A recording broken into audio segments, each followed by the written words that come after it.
안에서 평안하셨습니까? 오늘 누가복음 22장 39절로 46절 말씀을 본문으로 해서 함께 은혜를 나누려고 합니다. 제가 읽어드리도록 하겠습니다. 예수께서 나가사 습관을 따라 감람산에 가시매 제자들도 따라갔더니 그곳에 이르러 그들에게 이르시되 유혹에 빠지지 않게 기도하라 하시고 그들을 떠나 돌 던질 만큼 가서 무릎을 꿇고 기도하여 이르시되 아버지여 만일 아버지의 뜻이거든 이 잔을 내게서 옮기시옵소서.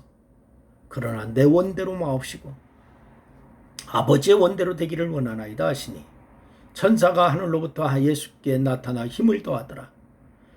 예수께서 힘쓰고 애써 더욱 간절히 기도하시니 땀이 땅에 떨어지는 핏방울 같이 되더라. 기도 후에 일어나 제자들에게 가서 슬픔으로 인하여 잠든 것을 보시고 이르시되 어찌하여 자느냐 시험에 들지 않게 기도하라 하시니라. 아멘. 오늘 저는 예수님의 겟세마네 기도의 기도라고 알려진 그런 말씀을 같이 나누려고 합니다. 여러분, 기도해야 합니다. 기도만이 힘입니다. 기도만이 살 길이고 승리의 비결입니다. 기도만이 사단의 세력을 거꾸로 틀릴 수가 있어요. 기도만이 사단의 역사를 대적합니다. 기도만이 사단을 두렵게 합니다. 기도는 사단을 두려워 떨게 만드는 도구라고 하는 사실을 기억하시길 바랍니다. 기도만이 어둠의 세력을 전복시킬 수가 있습니다. 우리가 기도하면은 사단의 진영이 흔들려요. 여러분, 기도만이 사명을 감당하게 하는 것이라고 하는 사실을 믿으시길 바랍니다. 기도만이 영혼을 구원합니다. 기도만이 사람의 영혼으로 하나님을 순종하게 할 수가 있는 줄로 믿으시기를 바랍니다. 기도만 하나님의 나라가 확장됩니다. 기도만이. 여러분, 기도만이 하나님의 나라를 이곳에 임할 수 있게 한다라고 하는 사실을 기억하시길 바랍니다. 그래서 예수님은 잡히시기 전 마지막으로 기도하러 가시지요. 감람산으로 가셨어요. 습관을 따라가셨다라고 기록되어 있는 것을 보니까, 그리고 늘 그렇게 전에도 기도하셨다라고 하는 것입니다. 그리고 오늘은 습관적으로 하시던 기도하는 차원이 조금 다른 기도의 시간을 위해서 감람산으로 가셨습니다. 그리고 이렇게 말씀하시죠. 유혹에 빠지지 않게 기도하라. 제자들에게 그렇게 말씀합니다. 그리고 돌 던진 만큼 떨어져서 간절히 기도하셨다라고 했습니다.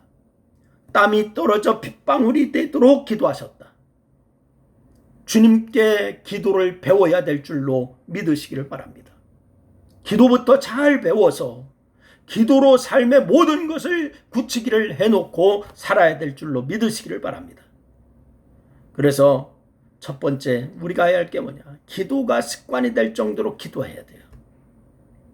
우리는 기도 생활을 해야 된다고 얘기는 합니다. 그러나 여러분, 습관화되어 있나요? 기도가 생활이 되어야 된다 이 말이에요. 아침에 일어나는 습관적으로 우리가 몸을 씻잖아요. 그와 마찬가지로 기도는 우리의 삶의 필수적인 것으로 받아서 기도의 시간을 우선적으로 할애하고, 나로 하여금 다른 것은 이제 굶어도 기도는 굶지 말아야 될 줄로 믿으시기를 바랍니다. 기도를 굶으면은 밥을 굶더라도 기도는 해야 돼요.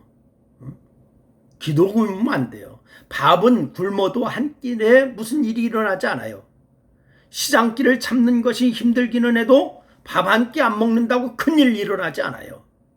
그러나 기도하지 않으면 문제가 생겨요. 여러분, 한번 따라서 하세요. 기도하지 않으면 문제가 생긴다. 기도하지 않으면 문제가 생긴다.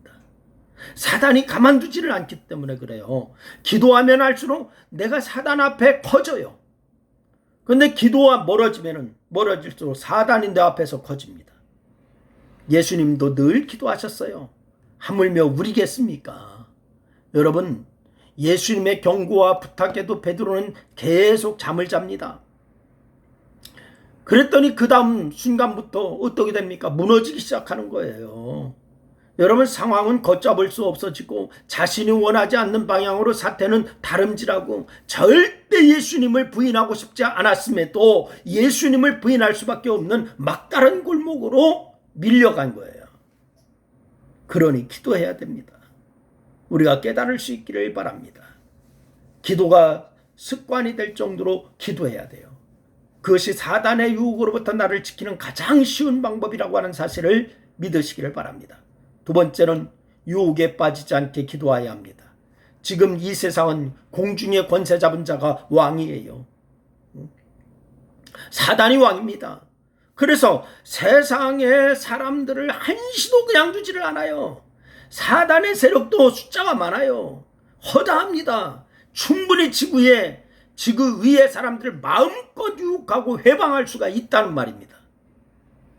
우리는 상상하기를 평범할 때는 사단이 역사하지 않고 가끔씩 어려움을 주려고 유혹하고 핍박한다라고 생각하지요? 아닙니다. 그렇지 않아요. 가만히 놓아둘 때가 적다는 말씀입니다. 예수 믿지 않으면 하루 종일 어둠의 세력의 영향을 받고 있다라고 생각하면 되는 거예요. 유혹에 빠지지 않게 기도하시기를 주의 이름으로 부탁을 드립니다. 지금의 상황은 사단이 이미 제자들을 청구한 그러한 상황의 기도입니다. 그렇다면 기도하지 않으면 100% 유혹에 빠지는 거예요. 여러분, 늘 이렇게 생각하고 기도하면 돼요. 그래서 오늘도 사단은 나를 청구하였다라고 이렇게 말입니다. 그러니까 오늘 기도하지 않으면 나는 시험에 빠지는 거예요. 그렇게 기도해야 됩니다. 예수님도 치열하게 영적 전투를 두고 기도하시는데 제자들은 지금 잠자고 있잖아요. 그리고 잠시 후엔 다 뿔뿔이 흩어져서 잠적해버렸어요. 예수님이 십자가 지려고 그렇게 지고 가는데, 그렇게 고난을 당하는데 제자들은 다 뿔뿔이 흩어져서 잠적해버렸어요. 기도에 지니까 그런 거예요. 실제적인 삶에서 패배하고 마는 거예요. 기도에 지면은 실제적인 삶에서 패배한다. 여러분, 시험에 들지 않게 깨어 기도하세요. 기도가 여러분의 하루를, 한 주간을, 일생 전체를 기도가 결정하는 거예요. 그리고 세 번째는 힘쓰고 애써 기도해야 됩니다. 예수님께서 이렇게 기도하셨죠. 42절에 보니까 아버지여, 만일 아버지의 뜻이거든 이 잔을 내게서 옮기시옵소서. 그러나 내 원대로 마옵시고 아버지의 원대로 되기를 원하나이다. 이렇게 말씀하셨어요. 이 기도를 힘을 쓰고 애를 쓰면서 기도하셨다. 기도는 전투예요. 지금 여러분 영적 전투를 하고 있는데, 여러분 기도는 전투예요. 사단과 어둠의 세력을 염두에 두지 않고 하나님께 기도해도 우리의 기도 자체가 영적인 구도에 영향을 미치는 거예요. 전쟁은 전선에서 벌어지지만은 후방에서 보급품을 전달하는 병사들도 전쟁에 참여하고 있는 겁니다. 후방에서 보급품을 보급하는 병사들이 이 전선에서 전투하는 병사들에게 보급품을 공급해주지 못하면은 그 전쟁은 끝난 거예요. 총 들고 싸워야만 전쟁을 치르는 것이 아니라 아군과 적군이 전쟁을 벌이고 있다면 나는 지금 전쟁을 하고 있는 거예요. 그래서 기도는 기본이 전투입니다.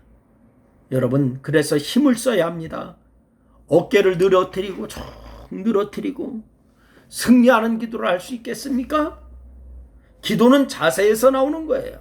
그러니 힘을 써서 기도하시기를 바랍니다. 애를 써서 기도하시기를 바랍니다. 이것은 마음의 힘을 말하는 거예요. 기도의 내용에 집중해서 하나님께 간절히 기도하는 거예요. 이렇게 전투의 기도를 하면은 누가 돕느냐? 천사가 돕는 거예요. 예수님이 겟세마네 동산에서 기도하실 때 43절 말씀해 보니까 천사가 하늘로부터 예수께 나타나 힘을 더하더라. 힘써서 기도하면 더 힘이 드는 것 같지만은 힘이 덜 들어요. 성령께서 도우시기 때문에 그래요. 이 사순절에도 힘쓰고 애써 유혹에 빠지지 않는 습관이 되도록 여러분 기도하시기를 주의 이름으로 부탁을 드리고, 하나님께서 우리에게 승리를 주실 것을 확신하시기를 바랍니다. 늘 예수 안에서 복되고 아름다운 승리가 있기를 주의 이름으로 축원합니다. 기도하겠습니다. 하나님, 참 고맙습니다. 힘쓰고 애써 기도할 때 성령께서 우리를 도우시는 줄로 믿습니다. 어려운 시기이고 아버지 사순절 기간에 우리가 더 하나님 앞에 다가가는 역사 있게 하여 주시옵소서. 믿음의 전쟁에서 승리하게 하여 주옵소서. 예수님의 이름으로 기도했습니다. 아멘.